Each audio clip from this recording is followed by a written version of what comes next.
Mr. Speaker, serious question. Why are there 12 tribes of Israel, 12 judges of Israel, 12 kings, 12 apostles, 12 brothers of Joseph, 12 sons of Jacob? Why 12? because the number, well, to put it in a nutshell, when the Bible uses numbers, there's also a spiritual symbolism attached to it. Number one means unity. Number two means division. In the days of Peleg, Genesis 3, I think, it says the earth was divided. Okay, so that's number two. Number three stands for resurrection, like Christ was raised on the day of the third day. So if you skip the numbers from 3 to 12, you come to number 12. Number 12 in the scriptures from Genesis to Revelation stands for what? Government, right? Because it says 12 people to rule. So you have, for example, the ruling of a day by God is divided into 2 sections, 12 hours of daylight, 12 hours of sunshine. But of course, the international zones are different according to time zones, okay? But normally it's 12 hours each, okay? That's a day, 24 hours. So you have 12 apostles, because now that's completion, and they're supposed to be in charge over Israel the spiritual way. 12 tribes of Israel, okay, and so forth. So numbers, you could go on with that actually, are very significant in the way they're used in the Bible. They tell you something. But it's absurd to believe that a king and a queen would have 12 children, and then each of those siblings, when they grow up and marry, would have 12 children each to make 144. It wouldn't happen in any society over generations. Well, there is about 12 times 12, 144 in that sense in the Bible. Yeah. It doesn't exist. But the number 12 is significant.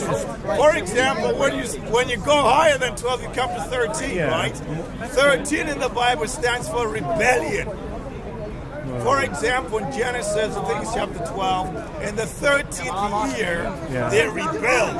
So when you see the number 13, the context is determined whether it's about rebellion occurring one way or the other. Not always, but it usually is. Okay? For example, you have 10 commandments. Why? Because God says you have 5 on one hand and 5 on the other. 5 commandments, the first 5 are to God, relationship. Maybe it's just easier to remember. Yes, it is. And the 5 are for your relationship. Better than having to remember 631. So those 10 commandments, and then you can say, hey, I go to 5 figures. Put in my thumb. So that I must remember.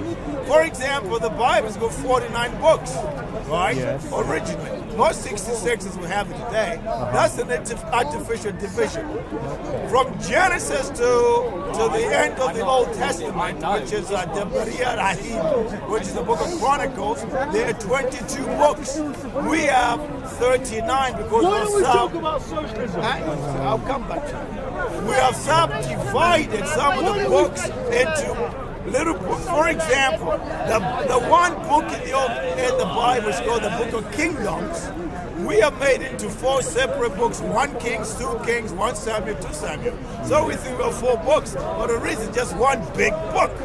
The Book of Chronicles is actually one book, not separate into 1st Chronicles, 2nd Chronicles, same information, but it's subdivided. That is why Western people have 66 books instead of 40 with the same information. But why is it 49 in the first place? Very simple. It's a number divisible by 7. Now, 7 in the Bible means perfection or completion. That is why there's 7. Where'd you get that from then? Oh, there are lots of places, 7 days in a week. Okay? For a start. Yeah. How many musical notes do you have a musical scale? 7. Lo, do, li, la, li, lo. 7 chakras. That's right. Yeah. So number 7 in the Bible is one of those amazing numbers. It always stands for perfection or completion. Okay. So what God is saying is that your 49 books, there's 7 sections, and and you think, oh yeah, that's it, perfect number. 22 on the left and 27 on the other side. And in the middle You have Matthew, Mark, Luke, John, and the book of Acts. So those 5 books are the center of the entire Bible when you hold it from the left and the right. Because the Old Testament says God is coming, Jesus says, well, I've arrived. The rest of the New Testament says he has arrived, what do you do about it? Simple, really, when you think of that way. So yes, numbers are very important. Number 12, obviously, as you thought about. Well, there are lots of other numbers as well. Yeah. But it's a context. Would you concur that the New Testament is at least 50 to 150 years after the events of the crucifixion? No, they're not. Because why? First of all, if you read the New Testament very carefully, what do you discover about the relation? It contradicts itself. No, it doesn't. They do. They don't even agree on the moment of resurrection. Some say 9 o'clock in the morning, others say midday.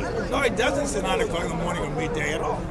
I'll show you. Nobody in the New Testament says Christ is raised at 6 o'clock in the morning or 9 o'clock in the morning. Simply says he rose on the first day of the week, which is today, Sunday. Well, I think Monday. Okay. Now, Jewish people count the day from the evening to the morning.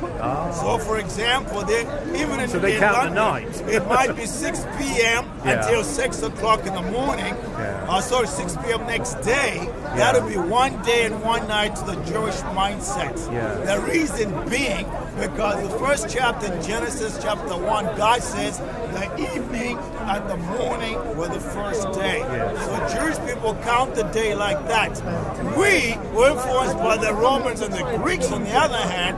We count our days from midnight. Yes. Okay? And that's our cycle. So that is where you might think, oh, we count to the times in a different way. That is correct. It depending on who you're talking to. Okay. That's interesting and enjoyable. Thank you. You're welcome. Thanks. So